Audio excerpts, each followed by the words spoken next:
জুমার দিনকে বিষ্ণু ইসা ইসলাম বলেছেন হাদা ইয়াউমুল ঈদ, হাদা ইয়াউমুন জাআলাহুল্লাহু লাকুম ঈদান। তাবারানির হাদিস। বিষ্ণু বলেছেন এটা এমন দিন যে দিনটাকে আল্লাহ তাআলা তোমাদের জন্য ঈদের দিন হিসেবে ঘোষণা দিয়েছেন। পড়েন আলহামদুলিল্লাহ। আল্লাহ তাআলার একটা বৈশিষ্ট্য হচ্ছে সুন্নাতুল্লাহি ফিত তাফদিল।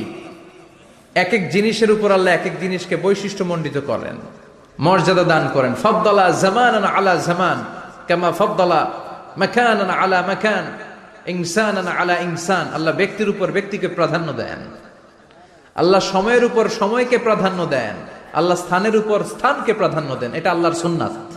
এটা আল্লাহর কি সুন্নাতুল্লাহি ফিত তাফদিল।